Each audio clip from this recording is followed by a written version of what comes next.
Oh my God, lahat globe. Kasi yung naghatid sa akin dito naka-Innova, yung guardia namin sa kumpanya.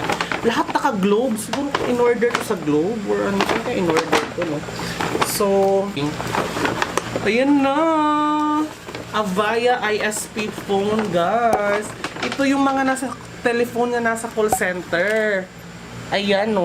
Ito yung nasa station ko sa office. Pero ito, brand new siya. Brand new siya, mga baklo.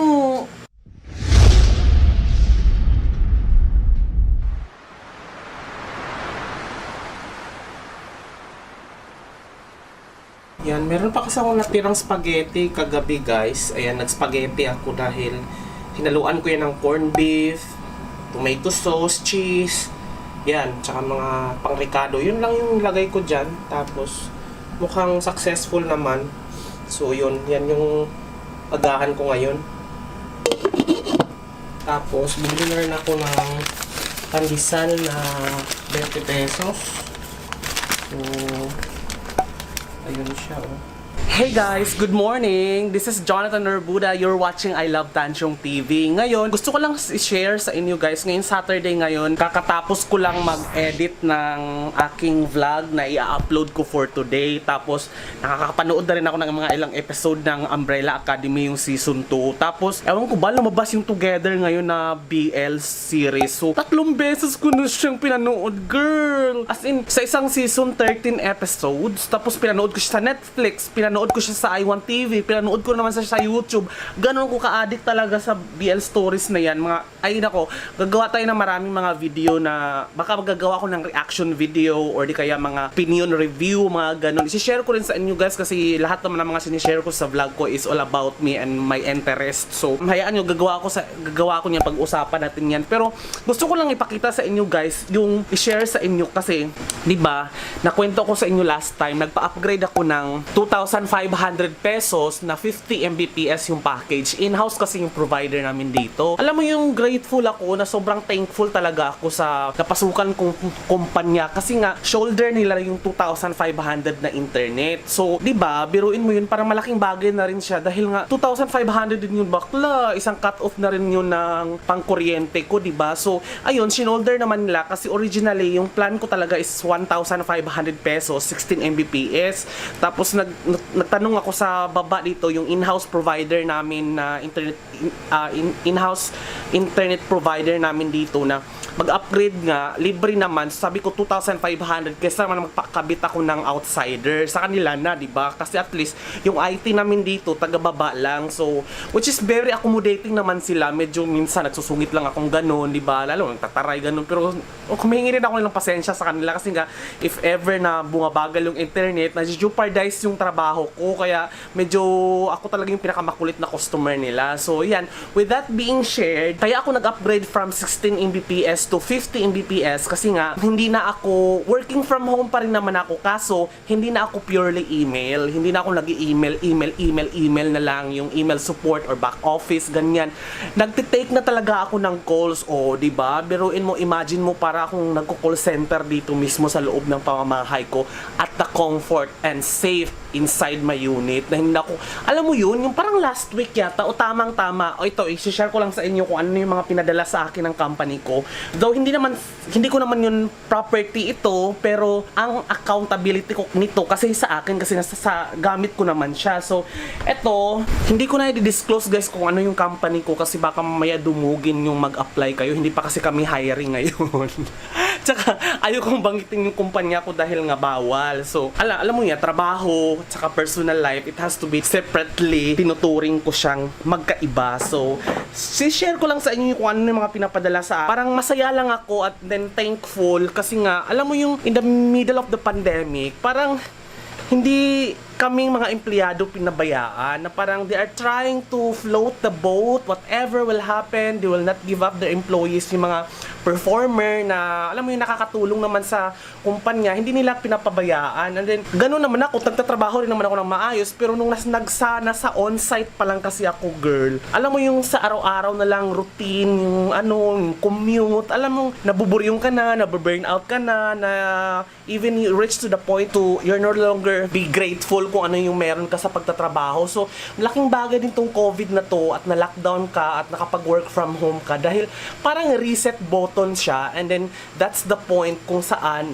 na-realize ko na I'm fortunate enough in comparison dun sa mga, alam mo yung naghuhumikahog na makaroon ng trabaho, samantalang ako meron na hindi ko pa na-appreciate. So, ang kapal ko naman kapag hindi ko inayos, samantalang yung ibang mga call center na mga nasa tapat ko lang, ayun, mga nasa tapat ko lang dito sa gilid, kaya pupunta talaga sila doon sa on-site nila.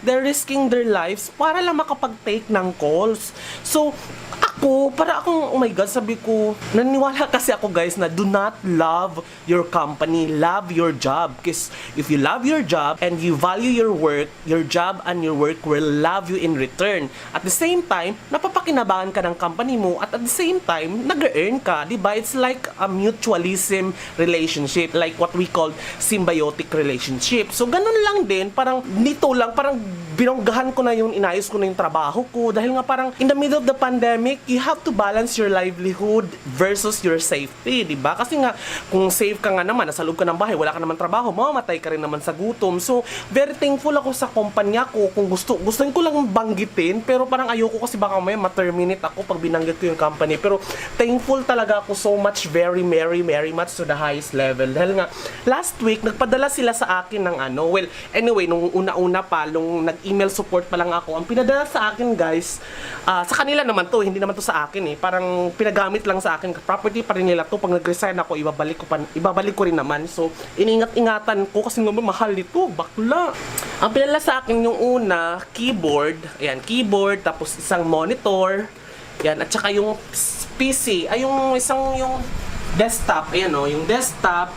Yan. Yun yung unang pinadala sa akin. So, at that time, nag-transition pa lang kami mura sa office. Sa office kasi, nagtitake ako ng calls. Nung nag-transition lockdown, purely email lang yung trabaho ko.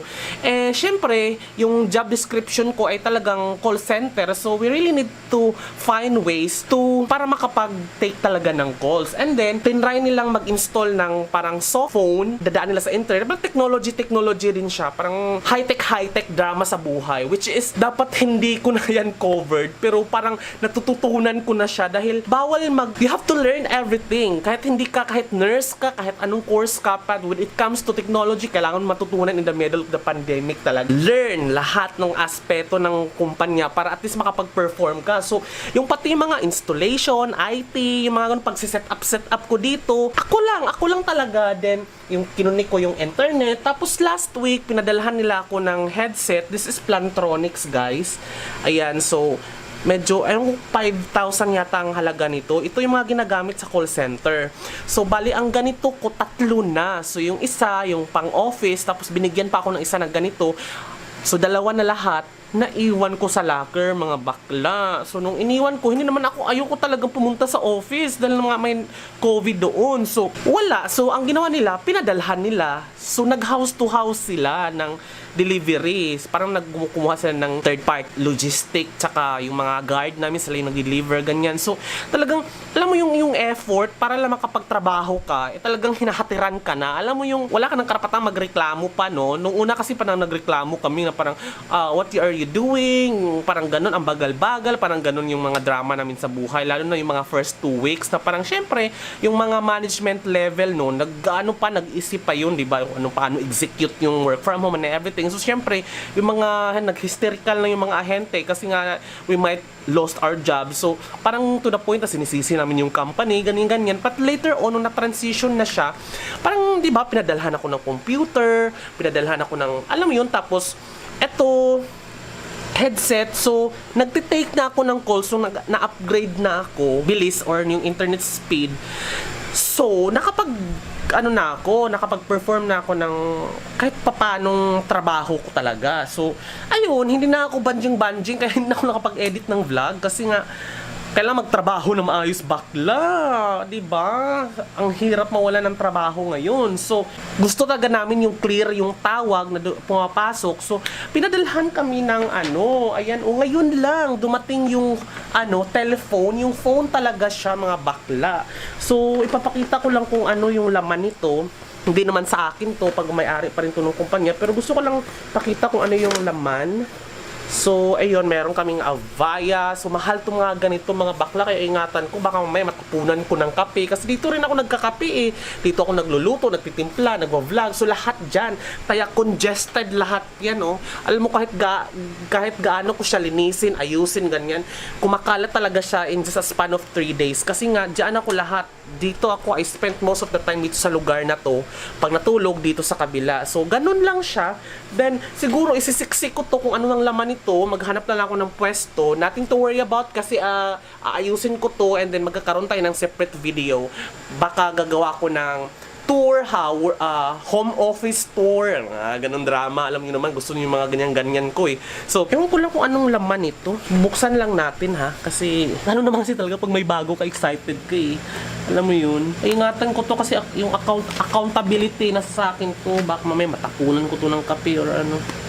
Ano ba to ano kaya to? Diyos ko, sana may pera dito sa loob. Okay. Ano to? Avaya adapter. To, mga gantong drama sa buhay. May mga kung ano-ano mga wire and everything.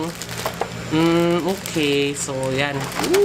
Ito. Meron pang mga wire. Diyos ko.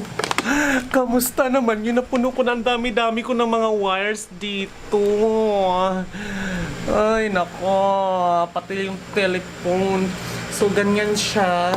Globe siya. Oh my God, lahat globe. Kasi yung naghatid sa akin dito naka-Innova, yung guardia namin sa kumpanya. Lahat naka-globe. Siguro in-order to sa globe or ano kaya in-order to, no? So anyway, pag-isa na lang natin. Ang liit na kasi ng workspace ko eh. Oh my God, ayusin ko to. Oh, ayan na siya. Tapos merong mga... Ito. Good luck naman, Diyos ko. Ang dami kong mga wires and everything. Ayan na! Avaya ISP phone, guys. Ito yung mga nasa telephone na nasa call center. Ayan, no. Ito yung nasa station ko sa office. Pero ito, brand new siya.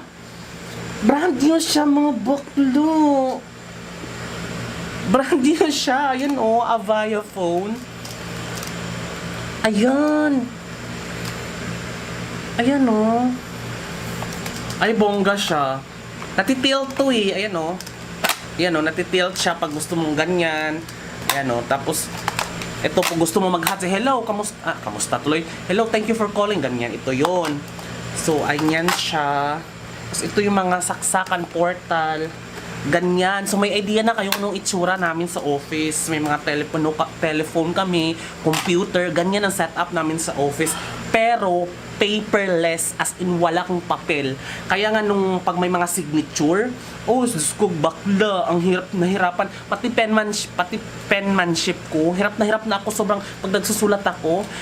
Naku, mga bakla, hirap na hirap talaga ako. Kasi nga, parang hindi ko na alam paano mag-ABC. Kasi lahat pa-type na gano'n. Paperless kasi ngayon. So, ganyan yung trabaho namin, paperless. So, lahat nasa computer, ganon. So, parang it defeats of the purpose. Ewan ko ba, yung dati, ewan ko ba, sana may mga nakikinig dito ng mga teacher, no? Yung mga conventional, traditional na mga teacher. Huwag nyo na pong parusahan na I will do my homework, I will do my homework, I will do my homework. Kasi nga, hindi yan magagamit paglaki mga bakla. Kasi nga, hindi na nagsusulat ang mga tao ngayon, nagtatype na. We're getting into the world of no boundaries, the so-called internet. Yung mga type, wala nang papel-papel, nagpapapel lang tayo pag may sign. Pero ngayon, kahit pagsa-sign, pa-online na rin. So, ewan ko ba yung mga teacher dati, Diyos ko, naranasan ko dati, mga bakla. Alam mo yung, I will do my homework, mga 100 pages, parusa sa'yo. Tapos, alam mo yung mag-take note ka, hindi ka pipirmahan ng clearance kapag wala kang note. Tapos yung, parang yung libro, ililipat mo sa notebook, kopyahin mo lahat. Parang, oh my God, parang you're practicing how to write and then hindi mo naman mapapractice yan paglaki mo. You're not even earning pagsusulat dahil nga lahat, everything is doing using computer na. So ayun, ganito. Kaya at least nabanggit ko lang naman dahil nga ganyan kami doon, paperless kami. Pag may papel, nakitaan ka sa station mo na may papel ka, humanda ka kasi dadalhin ka sa HR, may papel ka na ring pipirmahan, baka ma-terminate ka kapag mahulihan kang may papel sa loob. As in, wala talaga kaming papel, ganyan. So, bawal kami magdala ng ballpen, as in, bawal magdala ng kung ano-ano. So, buti nga dito, may mga papel-papel dito, pero I have to be cautious when it comes to security dahil nga, kailangan namin ma-maintain yung client confidentiality. So, ayun, ayoko na magbanggit ng pero at least alam nyo na yung mga background. So, ayun, ito lang naman yung sobrang kalat nga. Ayan hindi ko alam kung paano to siya ipwesto. Kasi I have my Samsung DeX. Ito yung DeX station ko para, yung cellphone ko parang mag-broadcast doon sa TV and everything. So, lahat dyan. Tapos ito kasi, dapat gagawin ko siya ng ring light dyan para at least pag nag-vlog ako, mas maganda yung ilaw. Pag nag-sit down vlog ako. So, lahat nandito na siya. Pang trabaho, pang vlog, pang luto, lahat dito. Minsan nagluto. Kasi wala pa akong kusina dito. Hindi ko pa napa-renovate. So, dito siksikan lahat. Ganyan siya. Pero, at least, siguro mga sooner or later, pag sinipag ako ng bonggang-bongga, ayusin ko muna to ng mga wires ko dito. Tsaka, tatabi ko yung CPU. Ayusin ko to lahat-lahat dahil magdi-declutter muna ako. Gagawa ako ng mga panibagong video guys na i-tutor ko kayo yung bagong setup. Parang house, ano ba tawag doon? Home office tour, ganyan. So, there, maraming salamat talaga. Gusto kong banggitin yung kumpanya ko para magpasalamat pero alam niyo na yan, Diyos ko. Pinapanood ng mga manager ko yung vlog ko pero thankful ako. Siguro parang wag na nating ilagay sa words yung pagpapasalamat, idaan na lang natin sa trabaho. So parang kung meron ka kahit sino sa inyo na nakitaan nyo ng kabutihan yung kumpanya sa inyo na they prioritize your safety at the same time keeping the boat floating, ibig sabihin ay yung livelihood mo ay tuloy-tuloy pa rin. I think it's time for us to pay forward. Kailangan din nating sigurong ibalik natin sa kanila yung mga kabutihan like the quality of work na ine-expect sa'yo. At least papano, yun lang, yung simpleng disiplina lang sa sarili na wag malate. Kasi nga malilate ka pa, nandito lang naman ako sa gilid. Alam mo yun, tapos alam mo yun kasi no one is supervising you kasi nga nasa bahay ka, diba? So, hindi ka pwedeng sisigawan ng boss mo dahil nga hindi ka nakikita. So, I think self-discipline lang na alam mo yung may trabaho kang nakapending tapos nilabas-labas ka para mag-yosi-yosi. So, parang alam mo yung ganun, sariling hiya na lang dahil nga at as of time being, binigay na sa akin lahat. Alam mo yung binigay na sa atin lahat. Thank you lang, yun lang. Ayoko na magpasalamat pero ayusin ko na lang yung trabaho ko, no. Kasi nga hindi lahat nabibiyayaan, hindi lahat nagkaroon ng chance na ganito. At nakikita ko ito lalo na kapag out ako ng madaling araw pagkatapos kong trabaho tapos tatakbo ako sa palengke dahil wala pang tao. Nakakasalubong ko yung mga galing sa mga call center na kailangan nilang pumunta mismo sa office nila para doon makapagtrabaho. Hindi yung kumpanya nila hindi sila pinadalhan. Hindi sila binigyan ng resources para makapag-perform ng trabaho right at the comfort and safety sa bahay nila. Ako pa kaya magrereklamo at gagaguhin ko yung trabaho ko. So, I think pay forward na lang, it's payback. Kailangan lang ayusin yung trabaho. Yun lang ang simpleng ibalik natin sa kanila. Hindi lang sa akin siguro, kundi sa kahit kanino, kung may amo kayo na mabait sa inyo, I think it's time for you to be responsible sa lahat ng mga trabaho nyo. And then, mag-adhere kayo sa mga kung anong pinagbabawal, yung mga ganun. Simpleng mga utos ng mga boss nyo na alam nyo naman na ikakabuti kahit against sa sarili mo, pero ikakabuti ng lahat, gawin na lang natin. Kasi nga, kung magdi-disagree ka, sabi nga ni Janine Navela, let's be respectful as you disagree. Kung meron kang hindi ayon sa kumpanya, you can disagree but be respectful. Mga ganong drama, hindi yung ngayon ko lang, alam mo, hindi ganito yung mindset ko dati. Parang alam mo yung hate na hate ko yung ano ko, yung status ko na I have to drag myself to work, yung commute time. Tapos itong umano yung COVID, tapos tuloy-tuloy yung sahod namin. Tapos ano pa, nagkaroon pa kami ng ayuda from the company nung siguro mga first 2 weeks.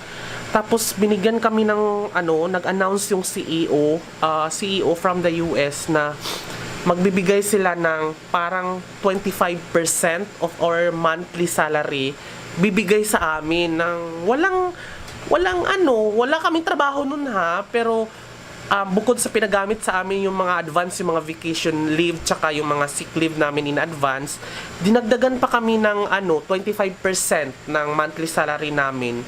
So parang malaking bagay yun na parang nung una, nagreklamo kami kasi ang bagal-bagal ng response ng kumpanya sa amin. Hindi namin alam kung makakain pa ba kami sa after 2 weeks. Pero nung after 2 weeks nagta-transition, naramdaman namin na hindi naman pala quick yung response, but lahat kasi, since paninibago itong pag-adjustment na ganito, lahat nag-a-adjust. So, siguro, nag-hysterical lang siguro kami mga ahente dati. Kasi marami kami So, marami kaming inaasikaso. Tapos, iniisa-isa nila hatiran ng mga gamit and everything, ganyan. So, ang pinipray ko lang talaga, magkaroon ng maayos na internet yung Pilipinas. Dahil, pwede kasing matagalan yung work from home, or if the quality of the performance is equitable doon sa performance mo rin na nasa workplace ka, I think mami-maintain tong pagiging work from home kasi para siyang work smart than work harder. Parang imagine hindi ka stress sa trabaho, but again, you have to discipline yourself na walang ka supervisor. So, mahiya ka namang kung magagago-gago ka sa trabaho mo, di ba? Alam mo na. So, minsan naniniwala kasi ako lahat ng mga nasa call center, hindi naman talaga tamad. Minsan napapagod lang. Minsan gusto lang magpahinga. Pero naniniwala ko lahat ng mga tao na nasa call center hindi tamad kasi ang isakripisyo nila ang sarili nila magtrabaho ng gabi. It takes courage para gumising. So, saludo ako sa lahat ng yung mga nagtatrabaho sa gabi, yung mga nasa call center. Maraming nagsasabi na alam mo, mababang uri ang call center. Alam mo yung mga ganun, yung na hindi naman talaga totoo kasi mas na-appreciate ko siya ngayon na parang I am an economics graduate pero walang nag-hire ng ekonomistang kumpanya, but the call center, the BPO company are actually hiring diverse and inclusivity, nandyan lahat. So parang alam mo yung call center ka nga pero ikaw yung nakakapagpadala ng pagkain sa hapagkainan mo, ikaw yung nakakapabayad ng bill, nakatira ako dito sa, alam mo yung sarili kong napundar, nabibili ko yung gusto ko, nagiging, yung quality of life is okay in comparison sa dati kong buhay. Tapos, nung nagtrabaho ako sa bangko, hindi naman ganito yung buhay ko. Parang I can do whatever what I want ngayon. Nag-dreadlocks ako. Alam mo yung ganong bagay na ma-realize mo lang siya kapag may reset button na pinipindot. And that happened recently dahil sa COVID. So, ngayon, na-appreciate ko siya na parang dignified ako ngayon. Pag sinabing anong trabaho mo, I'm a call center agent, I'm working at night, mga ganong drama kasi hindi po biro ang trabaho namin. Parang instead na kasama nila yung mga pamilya nila, katabi, katulog yung mga asawa nila, yung mga anak nila, but we opted to go to work at para lang mabuhay yung mga mahal sa buhay. At alam mo yun, magiging provider. So, saludo ako sa lahat ng mga call center talaga. I am proud na call center agent ako. And nung una, kasi nga, college graduate ako, tapos biglang nag-call center, parang minamalit ko rin yung sarili ko. Pero ngayon, parang, oh my God, I am capable of living by myself because I am dignified, I am well compensated. At the same time, nandito lahat ng mga resources na pinapadala sa akin. So, I think it's time for me to pay forward sa kumpanya ko na pinagtrabahuhan by doing my job the best that I can. So, yun lang naman, it's symbiotic relationship, mutualism. Give me what benefits me, and I'll give you the best performance that I can provide. Ganun lang, 'di ba? So, thank you so much. Mahaba yung ano ko ngayon, daldal guys. Medyo emotional lang ako dahil nga bihira lang ang, alam mo yun, hindi lahat ng call center na lahat ng resources pinapadala na sa'yo. Alam ko kasi na mas matatagalan pa tong COVID na to eh. Yung, alam mo yun, so thank you sa lahat ng mga management level. Kasi sa amin kasi parang pantay-pantay lahat eh. Mapa-manager, mapa-operational manager, management level. Parang they don't look down. Parang nakakausap mo sila. Parang ikaw pa yung magtataray, ahente ka. Alam mo yung ganun. So, parang open door policy kami na parang natutuwa ako sa kultura namin. Kaya yung mga nakasama kong trabaho, mga kasama kong nasa trabaho ngayon, I'm pretty sure nanonood kayo sa vlog na to, diba? So, medyo mahaba ito, pero wala itong script, pero this is actually coming from my heart na let's do our job. Parang, wag na tayo. Okay lang mapagod. Okay lang mapagod, magluko paminsan, pero wag na nating i-jeopardize yung trabaho natin, especially if that's our bread and butter. Yan yung nakakapagpadala ng pagkain sa ating hapagkainan. So, that's it. Sa lahat ng mga nanonood, hindi ka man call center, kung ano mang trabaho meron ka, value your job. Kasi, everyone is looking for a stable job ngayon. Kung stable naman and kahit mababa yung sahod mo ngayon, i-appreciate mo yan kasi nga there might someone who is actually earning lesser than your income. So, ganun lang. Huwag tayong magmataas, tingin lang tayo sa baba kasi by looking downwards, makikita natin na may mga nahihirapan pa pala, and with that being executed, tsaka mo realize na, ay, I'm blessed naman pala. Huwag kang tumingin sa taas kasi nga, hindi ka masasatisfied. Kasi i-compare mo yung sarili mo sa mga matataas. So, parang magiging ano ka lang, mag-envy ka lang. Alam mo yung mga ganun. So, ikumpara mo yung sarili mo sa mga nahihirapan. By that, ma-appreciate mo kung anong meron ka. So, that's just it. Thanks so much, guys. Bye! I love you!